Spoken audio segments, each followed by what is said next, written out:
जवाब नहीं दे पाए। तो नारद जी कहते हैं ये धरती गोल है, ये ना कहीं से शुरू हुई ना कहीं खत्म हुई, ये पूरा ब्रह्मांड है, कहीं से भी शुरू और कहीं से भी खत्म हो। जाओ आप तपस्या करने जाओ।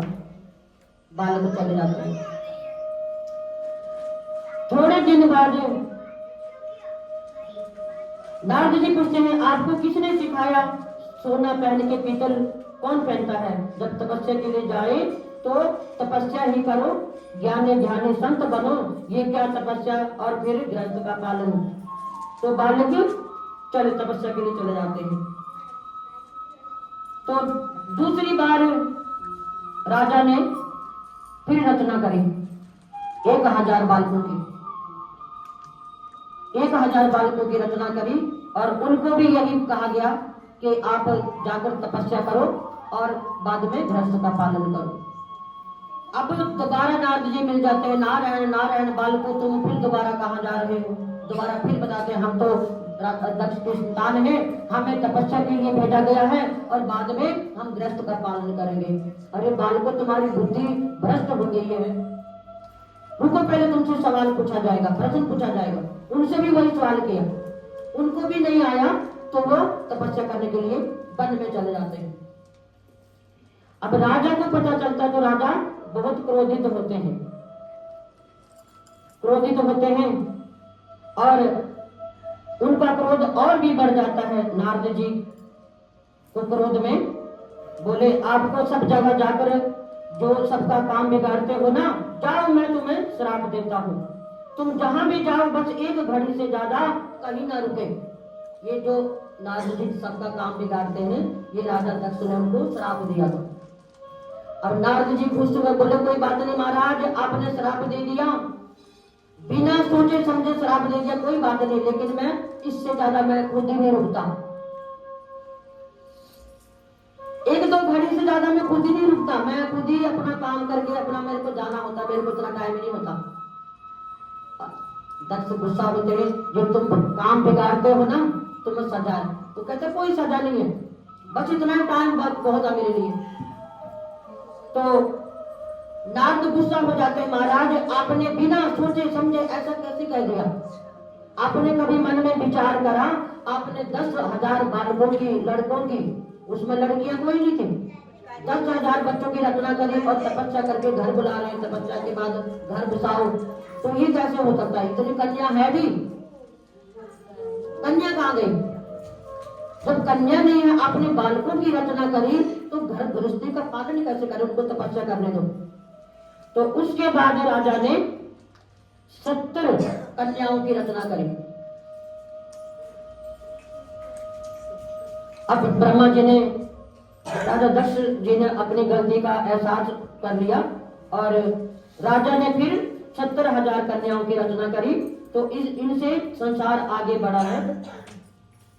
तो कल आपने हिरण्यकश्यप की थोड़ी सी कहानी सुनी थी, तो वो थोड़ी सी कथा आती है प्रहलाद और हिरण्यकश्यप की। तो उनका हिरण्यकश्यप की शादी क्यादु नाम की एक कन्या से होती है, उनके बालक होता है प्रहलाद। प्रहलाद को बचपन से ही सिखाया जाता है भगवान के बारे में। तो हिरण्यकश्यप सोचते हैं अगर भगवान से बदला लेना है तो शक्ति तो होनी चाहिए, क्योंकि हिरण्यकश्यप के तो वो दुश्मन थे भगवान, वो नाम नहीं लेना चाहते थे, और जो उनकी पत्नी थी वो भगवान की भगत थी। तो प्रहलाद को पैदा होते ही भगवान का नाम सिखा देते हैं। तो इसमें हिरण्यकश्यप गुस्सा हो जाते हैं, गुस्सा हो जाते हैं और सोचते हैं भगवान से बदला लेने के लिए थोड़ा ताकत भी होनी चाहिए। तो तपस्या करने के लिए वन में चले जाते हैं। बोलिए भागवत महापुराण की। तपस्या करने वन में चले जाते हैं और बहुत दूर निकल जाते हैं। अपनी पत्नी से कह के जाते हैं कि हे प्रिय, मैं तो तपस्या के लिए जा रहा हूं। वो तो मन ही मन खुश हो गई कि भगवान का कभी नाम नहीं लेता है, आज तपस्या करने जा रहा है। हिरण्यकश्यप की बात, आज ये तपस्या करने के लिए कैसे जा रहा है? मन में तो बहुत खुश हुई कि महाराज कब आओगे, कह रहे कोई पता नहीं है कब तक आऊंगा, आ भी पाऊंगा कि या नहीं आ पाऊंगा। अपने उठते हैं सुबह, नहा स्नान करते हैं और तपस्या के लिए निकल जाते हैं। बहुत दूर जाके थक जाते हैं तो एक पेड़ के नीचे बैठ जाते हैं। पेड़ के नीचे बैठे तो ऊपर, पेड़ के ऊपर एक तोता बैठा हुआ था। अब तोते ने, जैसे तोता नीचे की तरफ भी देखता है अपनी चोट, कभी कभी देखा ना अपने तोता कुछ ना कुछ करता है। तोते ने नीचे देखा कोई बैठा है, तोता तुरंत करता है नारायण नारायण नारायण, 3 बार नाम लिया तोते ने। अब वो आंख बंद करके तो सोचा मैं यही तपस्या करूं, लेकिन एकदम आंख खोल देता है कि मैं तो अपनी तपस्या के लिए बैठा और मेरे दुश्मन का नाम शुरू में ही सुना दिया, मेरी तपस्या बंद हो गई। अब मैं तपस्या नहीं करूंगा, वापिस घर जाऊंगा, कल दोबारा आऊंगा। वापिस आ जाता है, नाम नारायण नारायण सुनते ही वापिस आ जाता है। घर आता है तो पत्नी पूछती है महाराज आप तो तपस्या के लिए गए थे, आप इतनी जल्दी कैसे आ गए? तो हिरण्यकश्यप कहता है मैं गया तो था तपस्या के लिए, बहुत दूर जाके जैसे तपस्या के लिए बैठा तो मेरे दुश्मन ने 3 बार नारायण नारायण नारायण सुना दिया। मेरे दुश्मन का नाम पहले मैं नहीं चाहता कि मेरे दुश्मन का नाम हो। अब मैं कल दोबारा जाऊंगा, दोबारा शुरू से भक्ति करूंगा, मैं दोबारा जाऊंगा कल। वो मन ही मन बड़ी खुश होती है, अच्छा हुआ कम से कम भगवान का नाम तो ले रहा है, नारायण नारायण तो बोला, 3 बार बोल दिया। अब उसने, वो तो भगत थी, विष्णु भगवान की भगत थी, उसने सोचा पूरा दिन में मैं इनके मुख से 108 बार बुला दूंगी, चाहे मैं कुछ भी करूं, एक माला जरूर करवा दूं। अब पानी लेके गई, महाराज आप तो तपस्या करने के लिए गए थे, क्या हुआ? अरे मैंने तेरे को बताया तो है, तपस्या करने के लिए बैठा तो ऊपर मेरा दुश्मन बैठा हुआ था। 3 बार नारायण नारायण नारायण, 6 हो गया। हाँ महाराज कोई बात नहीं, कल चले जाना। खुश होती है, मन मन में बहुत खुश होती है। विष्णु की भगत थी तो नारायण नारायण बोलने से वो पत्नी उनकी खुश होती है। उसके बाद में थोड़ी देर बाद खाना ले जाते हैं। महाराज मेरे को अच्छा नहीं लग रहा बार बार पूछने में, आप तो मेरे को ध्यान आ रहा है तो मैं काम में बहुत उलझ जाती हूँ, याद भी नहीं है, आप तो तपस्या के लिए गए थे। कितनी बार बोला कुछ याद रखा करो। मैंने बताया ना, दुश्मन मिल गया। जैसे मैं तपस्या के लिए बैठा तो ऊपर से दुश्मन का नाम पहले बोल दिया, नारायण नारायण नारायण। दिन में उसने 105 बार बुला दिया। बोले भागवत महापुराण की। ऐसा हम तुम लोग भी कर सकते हैं। अगर भाइयों का मन पूजा पाठ में ना लगे तो किसी ना किसी बहाने से करवा सकते हैं, किसी ना किसी बहाने से। आज यहाँ चलो वहां पूजा हो रही है, आज यहाँ चलो वहां चलो, आज घर में ये पूजा करा लो। कई लोगों के मन पूजा में कम लगता है। कई लोग बोलते हैं हमारी पत्नियां कर लेती है, हमें करने की जरूरत नहीं है। कई लोग बोलते हैं आधा फल जो पत्नियां सेवा करती हैं, भगवान को मानती हैं, उनका आधा फल हमें मिलता है। आधा खाना दे दो ना पत्नियों को, अपना आधा खाना दे दो कि पत्नियों ने आधा खाना खाया तो हमें भी मिल जाएगा। या एक दिन भूखे रह लो कि हमारी पत्नियां खा लेगी तो हमारा पेट भर जाएगा। भगवान कहते हैं जो कर्म खुद करोगे उसी का ही फल मिलेगा। चाहे बेटा सेवा करे, चाहे बेटी सेवा करे, पेट सबको लगा हुआ है, सब अपने अपने खाएंगे तो अपना पेट भरेगा। कोई किसी के लिए करेगा तो वो नहीं होगा। माँ बाप बच्चों के लिए थोड़ा करते हैं तो थोड़ा पुण्य बच्चों को मिलता है, लेकिन पति पत्नी का एक दूसरे को पुण्य नहीं मिलता। ये शास्त्रों में भी लिखा है। अपने अपने कर्मों से ही भव से पार हो गए, ना कि दूसरे के कर्मों से। कोई करेगा अपने लिए। अब हम कथा में बैठे तो ये कथा हमारे घर वाले थोड़ी सुन रहे, या तुम्हारे पति या कोई ऑफिस गए हैं वो थोड़ी सुन रहे हो, अपने काम में लगे, उनका अपना काम उधर। ये सुन रहे आपको ही पुण्य मिल रहा, उनको पुण्य नहीं मिल रहा। लेकिन हाँ, शक्ति बल जरूर मिल जाता है सबको। परिवार में पूजा पाठ होता है तो सबकी बुद्धि में शांति मिलती है, बस ये होता है। लेकिन पुण्य जो करता है उसी को मिलता है, कर्मों का फल उसी को मिलता है। भगवान कहते हैं कर्म करो लेकिन फल की इच्छा मत करो, मैं फल तुम्हें मैं दूंगा। भागवत में मेरे ठाकुर जी भी यही कहते हैं, आप कथा में बैठे हो, सारे काम छोड़ के बैठे हो, तुम्हारे घर की रक्षा करना मेरा काम है। अगर घर में कोई गुस्सा भी हो जाता है, उनका गुस्सा शांत करना मेरा काम है। आप चिंता क्यों करते हो?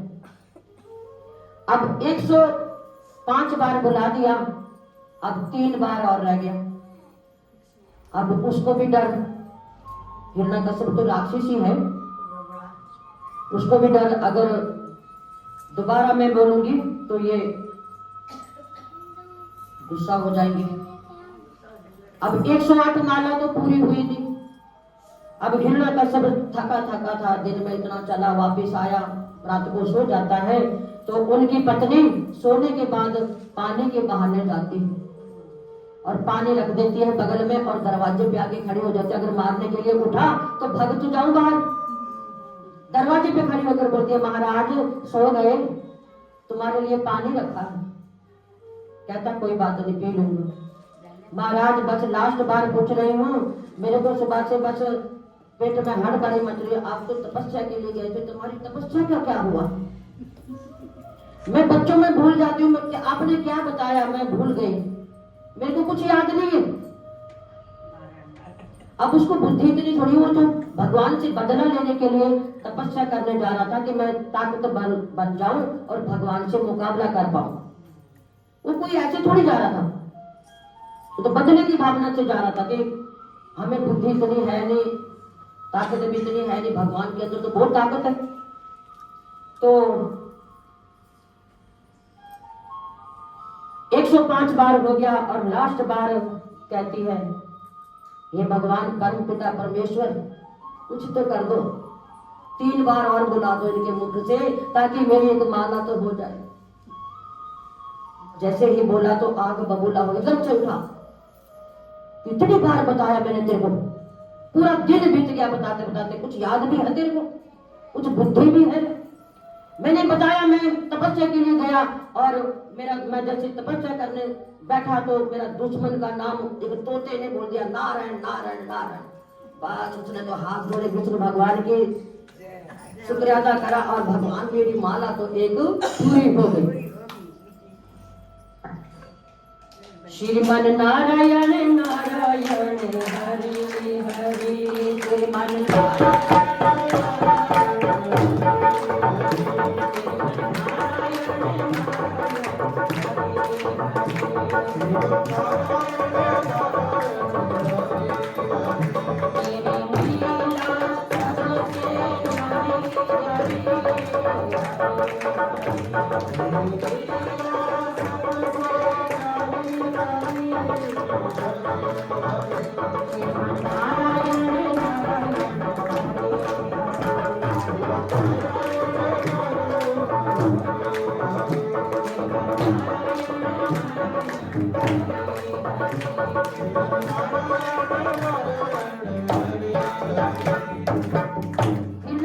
दोबारा तपस्या के लिए जाते हैं, ब्रह्मा जी को खुश करते हैं तो ब्रह्मा जी प्रकट होते हैं। ब्रह्मा जी कहते हैं कहो क्या मांगते हो? हिरण्यकश्यप कहते हैं महाराज मुझे अमर कर दो। ब्रह्मा जी बोले ये मेरे बस में नहीं है, ये तो विष्णु जी कर पाएंगे। इतना बड़ा वरदान, इतना बड़ा वचन मैं नहीं दे पाऊंगा कि तुम्हें अमर कर दूं। ब्रह्मा जी सोचे अमर करके भी क्या करूंगा? कह रहे ये तो भगवान से ही, वो विष्णु भगवान कर पाएंगे, ये अमर करने का वरदान मैं नहीं दे पाऊंगा। तो उन्होंने 2 वरदान मांगे। अब मैं जो एक वरदान तो उन्होंने टाल दिया, अब मैं जो मांगू देना पड़ेगा। तो ब्रह्मा जी बोले मांगो।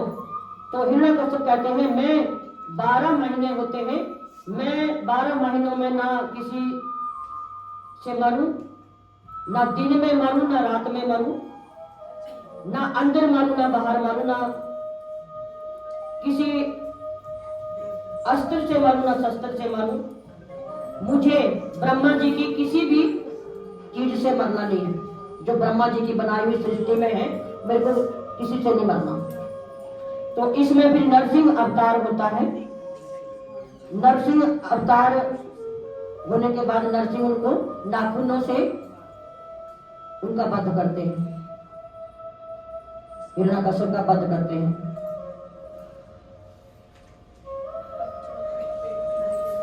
बोली भागवत महापुराण की। का फल है जैसे बोओगे वैसा ही काटोगे। अब यहाँ पे धर्म के बारे में पूछते हैं राजा परीक्षित सुखदेव जी से कि महाराज कुछ हमें धर्म के बारे में बताइए। तो सुखदेव जी कहते हैं कि वैसे तो धर्म 30 प्रकार के होते हैं, मगर मैं आपको 5 प्रकार के धर्मों के बारे में बताता हूँ। अगर ये धर्म नहीं अपनाए तो मनुष्य का कुछ नहीं हो सकता है। मैं धर्म के लक्षण बताता हूँ कि सत्य की राह पे चलना भी बहुत बड़ा धर्म है। राजा हरिश्चंद्र ने अपनी पत्नी का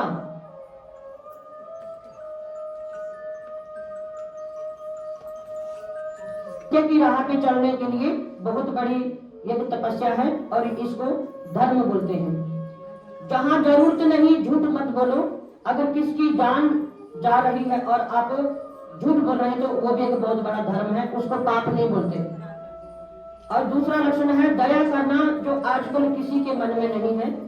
कहते हैं दया करना बहुत जरूरी है, किसी को बचाना, किसी का सहायता करना, ये सबसे बड़ा धर्म बताया गया है।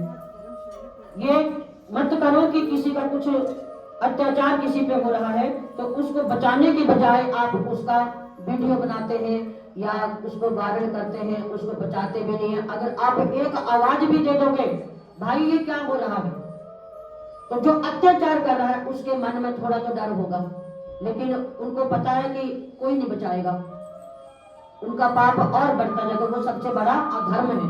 अगर हम 100 धर्म के काम करते हैं और एक पाप देख के भी अनदेखा कर देते हैं, उसमें जरा सा भी नहीं बोलते, तो वो भी हमारा निष्फल हो जाता है।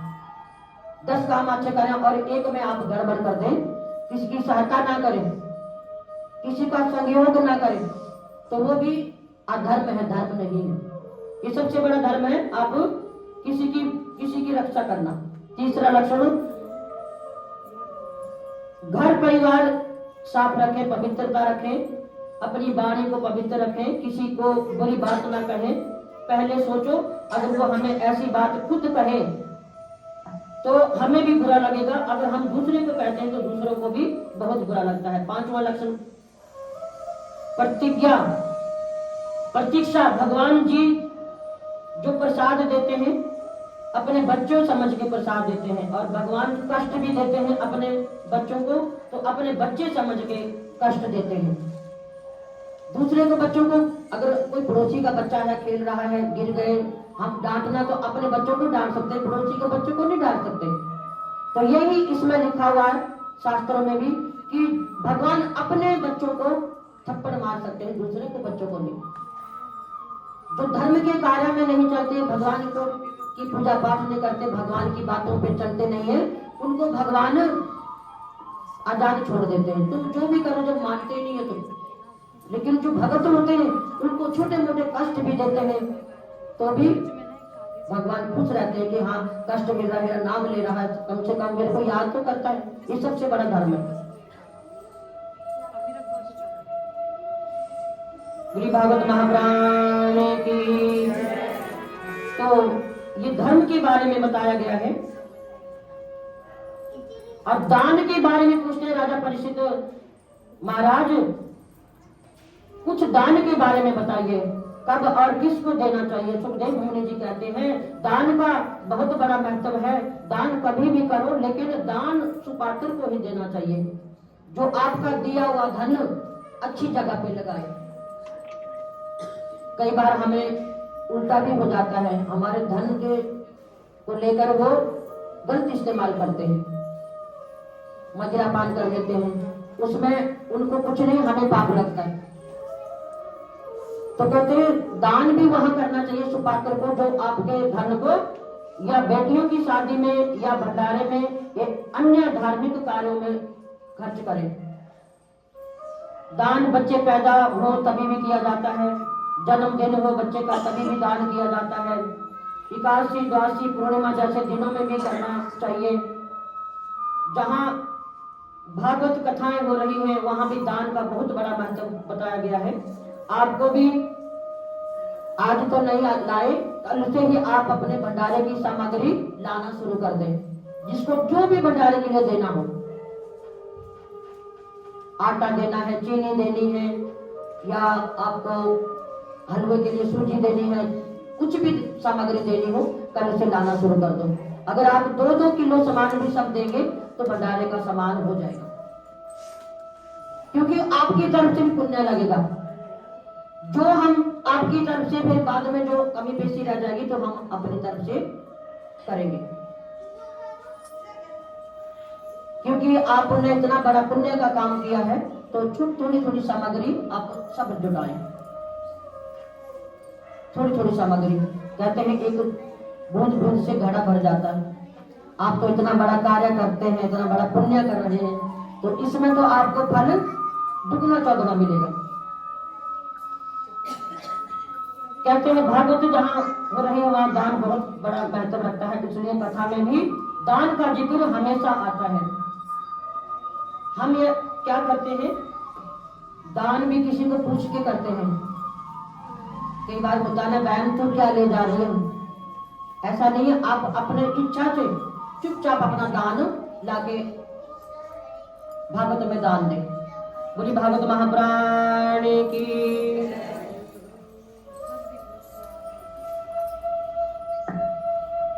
भगवान ने कभी किसी पशु को भी दर्शन दिए थे। राजा परीक्षित पूछते हैं तो सुखदेव जी कथा सुनाते हैं छोटी सी पशु के बारे में, कि पशु को भी दर्शन दिए थे भगवान ने। त्रिकुट नाम के पर्वत पर गजेंद्र नाम का एक बहुत बड़ा शक्तिशाली एक सफेद हाथी रहता था। उसकी सुगंध इतनी कि जंगल में शेर भी भाग जाते थे हाथी को देख के। हाथी का नाम गजेंद्र था। वहां पे रहते रहते अपने बच्चों का पालन पोषण करते थे दोनों। उनकी पत्नी भी थी, उनके बच्चे भी थे। तो बच्चे एक दिन अपने पिताजी से कहने लगे, पिताजी हमारा मन कर रहा है, बगल में साथ में सरोवर है, सरोवर में नहाने जाएंगे।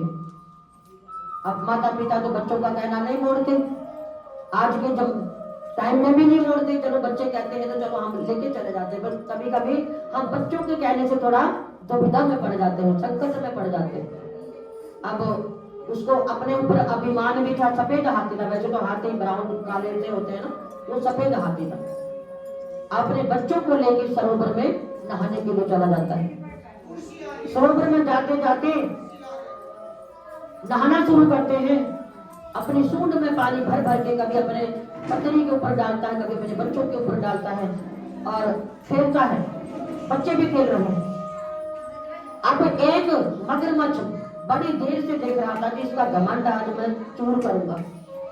गजेंद्र का बड़ी देर से तलाश में था, यानी कि उसका आखिरी टाइम आ गया था। मगरमच्छ ग्राहक के नाम से बोला गया है कि ग्राहक काल के रूप में आज पक्का आएगा। अब हाथी अपने बच्चों से खेलते खेलते खेलते खेलते बहुत गहरे समुद्र के बीच में चला जाता है और बच्चे थोड़ा पीछे रह जाते हैं। पहले तो बच्चों के साथ खेल रहा था।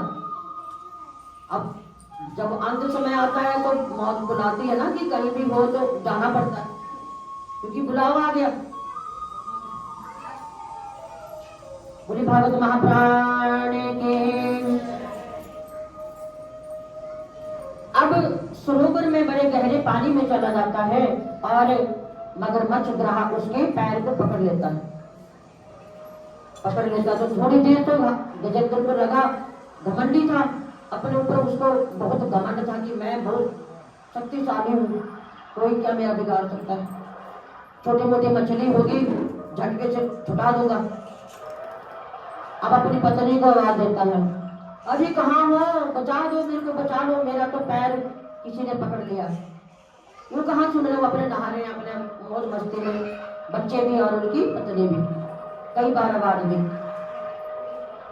जब कई बार आवाज दी तो पत्नी ने जवाब दिया, महाराज क्या हुआ, अरे दौड़ के आओ, मेरे को बचाओ, मैंने तुम्हारे लिए कितना अच्छे अच्छे काम करे हैं, संकट में कितना मेरे को मजबूर भी होता था तब भी तुम्हें ला ला के खिलाता था, आज बुरे काम में तुम मेरे काम नहीं आओगे। पत्नी कहती है क्या हुआ, मेरा पैर मगरमच्छ ने ग्राह ने पकड़ लिया। कह रही महाराज माफ कर दो, तुम्हारा पैर छोड़ेगा मेरा पैर पकड़ लेगा, तुम ही निपटो, मैं नहीं कर पाऊंगी। बच्चों को आवाज देता हूँ, बच्चों बचाओ बचाओ बचाओ बचाओ। अब बच्चे कहाँ सुनते, कोई नहीं सुन रहा। जोर से चिल्लाए, बच्चे पास में आए, कहो पिताजी क्या हुआ क्या हुआ, कहाँ क्यों चले गए, इतने दूर कहाँ चले गए आप, आपको तो यहाँ हमारे साथ खेल रहे थे, आप तो वहां क्यों चले गए, किसने बोला जाने के लिए। अरे किसी ने भी नहीं बोला, मैं खुद ही गया, लेकिन मेरा पैर पकड़ लिया, मुझे बचाओ। पिताजी माफ कर दो, चले जाओगे उसके बाद आपका क्रियाकर्म अच्छा से कर देंगे, श्राद्ध आदि अच्छे से कर देंगे, लेकिन बचा नहीं पाओगे, हमारे बस की बात नहीं है। आपको छोड़ेगा काल हमें पकड़ लेगा ग्राह। उन्होंने भी मना कर दिया। जब मना कर दिया थोड़ी देर तो बहुत आपस में खींचातानी हुई, कम से कम कितने, वो तो अपने चले गए, बच्चे चले गए। कहते हैं बहुत दिनों तक युद्ध चला उनका, वो अपने तरफ खींचे और वो अपना पैर छुटाए, लेकिन पैर नहीं छुटा। जब हार गया, बहुत गहरे पानी में आगे से आगे पता नहीं कहां पहुंच गया, तब उसने बोला हे परम पिता परमेश्वर मुझे बचाओ मुझे बचाओ मुझे बचाओ। नाम किसी का नहीं लिया, ना शंकर भगवान का, ना विष्णु का, ना ब्रह्मा जी का, किसी का नहीं। अब जैसे उनके पास आकाशवाणी पहुंची तो सब में अफरा तफरी मच गई।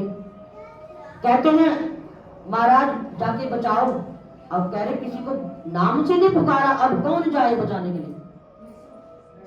अब जब लगा उसको कि अब अंत समय और मैं नहीं बच पाऊंगा, तो द्वारिका के धीश, हे प्रभु मुझे बचाओ।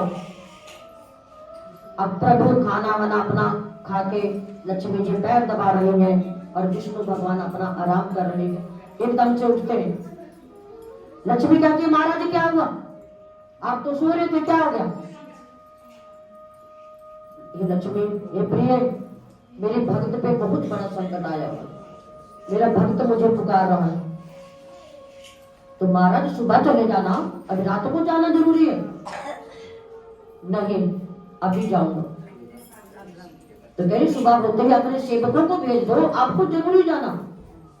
उन्होंने गरुड़ को आवाज लगाई, गरुड़ तैयार किया, गरुड़ पे बैठे और लक्ष्मी को छोड़ के चल दिए।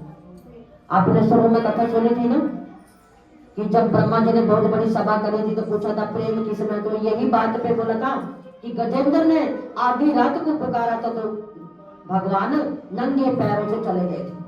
वही बात है, वही कहानी है गजेंद्र। तो महाराज गरुड़ को ले जाओ, साथ में अपने सेवकों को ले जाओ, नंगे पैर क्यों जा रहे हो। अब भगवान नंगे पैर भागते, गरुड़ पे बैठे, लेकिन उनको लगा गरुड़ बहुत धीरे चल रहा है, गरुड़ को भी छोड़ दिया, बाद में आते रहना, मैं भाग जाता हूँ। नंगे पैरों से भाग जाते हैं और जाकर गजेंद्र को बचाते हैं। बचाते तो क्या, ग्राह से छुपाए परम धाम को ले गए भगवान। जैसे ही परम धाम में पहुंचे तो वहां पर काल भी बैठा हुआ।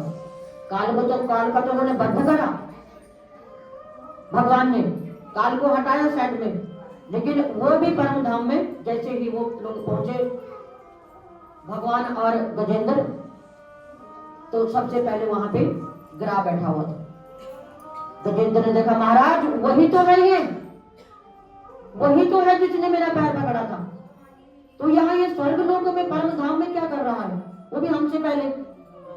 भगवान कहते हैं गजेंद्र माफ करना, जो मेरे भक्तों का पैर भी पकड़ लेता है, पूजा नाम भी करता है, तो उसको मैं कभी नर्क लोक नहीं जाने देता,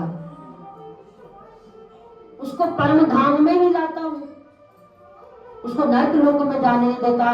तो ग्रह ने भी तो वही करा था, मेरा भक्त तू मेरा नाम ले रहा था, उसने तेरा पैर पकड़ा, लेकिन उसको भी मेरा धर्म बनता है कि उसको भी मैं परम धाम में पहुंचाऊं। बोली भागवत महापुराण की। राधे राधे राधे गोविंद राधे,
भोले के बिहारी लाल की जय।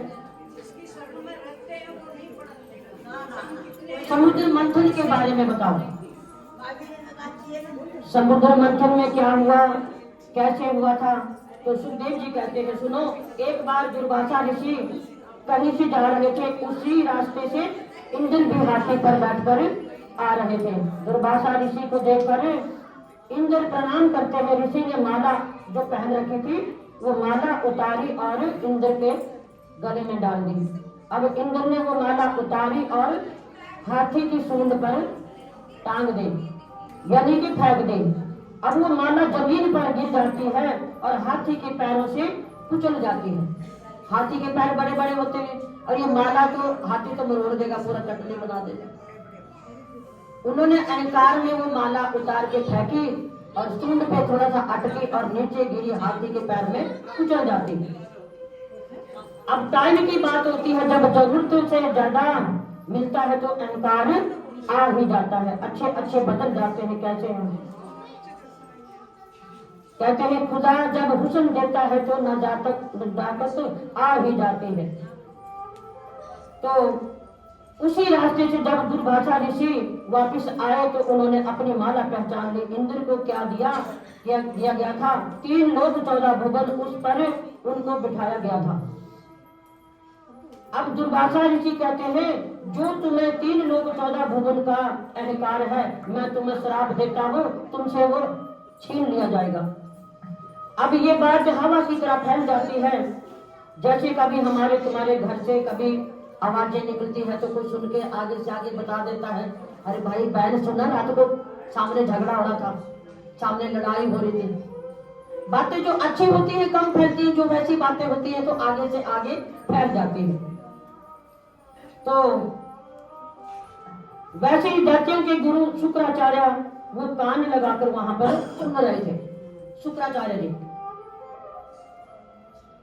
कान लगाकर सुन रहे थे, बस मौका मिलता ही छोड़ते नहीं थे। जैसे नारद जी करते थे, उनके भाई वो भी कहलाते थे, ऐसा ही काम वो भी करते थे। अब जैसे ही इंद्र आक्रमण करते हैं और 3 लोक 14 भुवन छीन लेते हैं।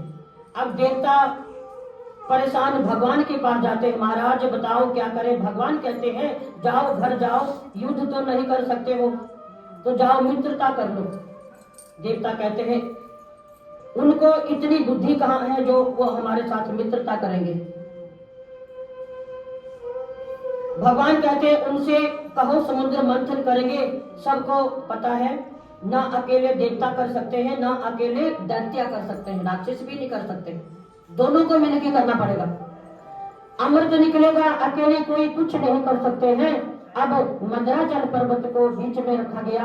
अब दैत्यों ने सोचा अमृत हमें भी मिल जाएगा। अब सबसे बड़े नाग थी बासुकी नाग, उसका रस्सा बनाया गया। अब दैत्य तो मूर्ख है, शक्ति तो बहुत कम है, बुद्धि तो नहीं है। भगवान ने देवताओं से कहा कि तुम नाग के मुख की तरफ खड़े होना। अब जब वो नाग के मुंह की तरफ खड़े हुए देवता, तो उन्होंने सोचा वहां खड़े होने का कुछ फायदा है, क्योंकि भगवान विष्णु बहुत चालाक हैं, वो चालाकी कर रहे हैं, तो ये मुख की तरफ कुछ फायदा है। उन्होंने बोला हम भी मुख की तरफ लगेंगे। भगवान को मौका चाहिए। अच्छा हुआ, क्योंकि उनको बुद्धि इतनी है नहीं राक्षसों को, दैत्यों को, तो वो भगवान ने सोचा अच्छा हुआ, तो मुख की तरफ दैत्य लग जाते हैं। देवताओं ने बोले ठीक है, तो मुख की तरफ दैत्य को खड़ा कर दिया जाता है। अब पर्वत डूबने लगता है तो भगवान दैत्य को खड़ा कर दिया जाता है। अब पर्वत डूबने लगा तो भगवान को कच्छप रूप धारण करना पड़ा और पर्वत को अपनी पीठ पर उठाया। तो देखिए सब देवता पूंछ की तरफ ही रह गए। तो अब समुद्र मंथन शुरू होता है। बासुकी नाग का रस्सा बनाया जाता है, उसे खींचते खींचते तो नाग के मुख से जो विष निकलता है, आधे दैत्य तो वहीं पर ही मर गए जो मुंह की तरफ खड़े हुए थे, बाकी पीछे की तरफ हट जाते हैं। अब समुद्र मंथन हो रहा है तो जो चीज निकल जाती है वो वापस समुद्र में नहीं जाती है। अब विष कुछ तो दैत्यों ने पी लिया, मर गए, कुछ बच गया। तो भगवान सोच रहे अब इसको क्या करें, ये दोबारा समुद्र में थोड़ी मंथन हो रहा है, दोबारा समुद्र में थोड़ी डाला जाएगा। तो अब भगवान शंकर को याद करते हैं कि ये काम तो वही कर पाएंगे, विष पी लेंगे। तो शंकर जी के पास गए कि आपको ऐसे ऐसे विष पीना है। शंकर जी ने बोला तथास्तु, मैं पीऊंगा। गौरा बैठी थी, कुछ काम कर रहे थे, गौरा के कान में बात पड़ जाती है, गौरा भागी भागी आती है, महाराज ये आपने क्या किया? कहते गौरा क्या किया? आप विष पियोगे तो मर जाओगे। भोले शंकर कहते हैं अगर मेरे को अपने भक्तों के लिए, उनको बचाने के लिए विष पीना पड़ जाएगा, मैं मर भी जाऊंगा, कोई दिक्कत नहीं है, इससे अच्छा काम क्या हो सकता है? तो आप मुझसे प्रेम करते हो? कहते हाँ। कहते हैं मेरे दिल में है, आगे अंग में है। तो अगर मैं आपके दिल में हूं, आप विष पियोगे तो मेरे अंदर भी तो जाएगा।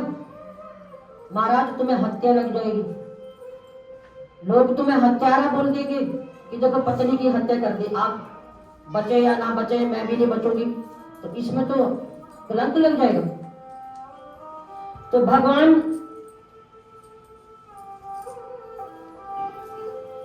विष तो देवी देवता पी, अमृत तो देवी देवता पी गए, और विष पीने के लिए तुम्हें कह दिया, वो तो बहुत चालाक लोग हैं। अब शंकर जी को बताने लगे कि वो अमृत तो खुद पी गया और विष के लिए आपको बोला, ये इतना अत्याचार कौन करता है? प्रभु आपकी मृत्यु हो जाएगी। भोले बोले कोई बात नहीं, अगर मेरे को मरना भी पड़ेगा तो कोई बात नहीं। अब विष पीने लगते हैं तो भोले शंकर अपना जो विष पिया अपने कंठ में ही रोक लेते हैं, क्योंकि जब गौरा ने बोल दिया महाराज आपके दिल में जब मैं बसी हूँ और तो विष आप पियोगे तो ये मेरे अंदर भी जाएगा, तो मेरी हत्या हो जाएगी, तो आपको कलंक लग जाएगा। तो शंकर भगवान विष को अपने कंठ में ही रोक लेते हैं। बोलिए नीलकंठ भगवान की, बोलिए शंकर भगवान की।